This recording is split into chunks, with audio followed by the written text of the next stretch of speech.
Gunnar Thoroddsen, fyrrum þingmaður, ráðherra, borgarstjóri í Reykjavík og sendiherra, var mikill tónlistarunnandi. Gunnar, sem lést 1983, var gestur Sigrúnar Stefánsdóttur í þættinum Þjóðlíf 1981. Hún spjallaði við hann tónlistina.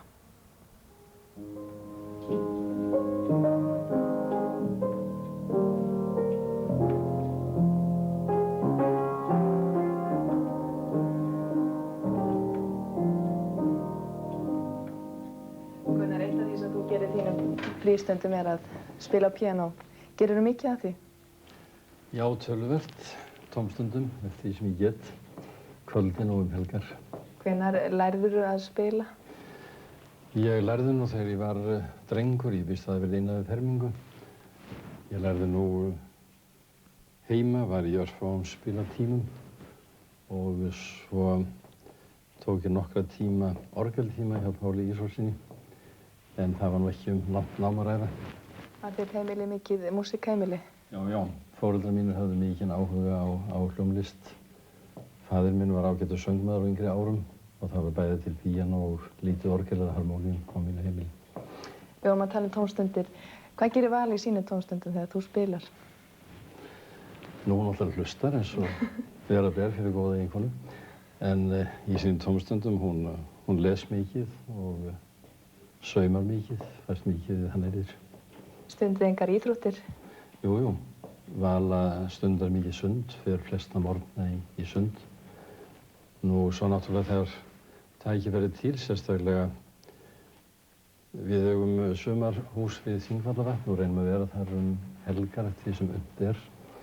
Og þá náttúrulega er það gönguferði sem við stundum mjög mikið meðal annars. Svo við kemum aftur talin að píanónu, þá spilar þið ekki aðeins heldur semur það einnig, er það ekki rétt? Dálítið. Heldur þú spilir ekki eitthvað fyrir mig sem eftir þig sjálfan? Jú, það er sjálfsagt. Það er rétt, ég samdi einu sinni lag við kvæði Jóns Thoroddsen, vöggukvæði hans. Svo litfríð og ljósært og létt undir brún, handsmá og hýreg og heitir Sigrún.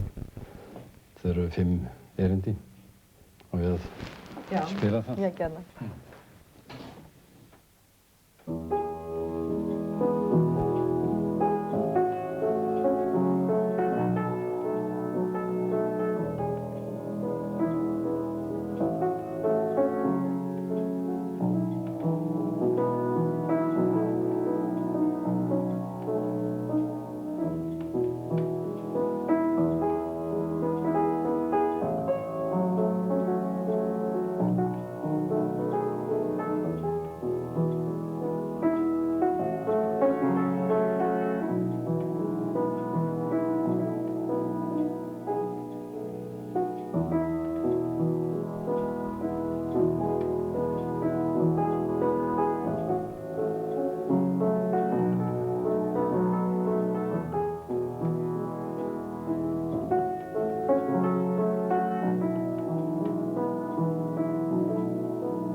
Litfríð og ljósærð og létt undir brún, handsmá og hýreg og heitir Sigrún.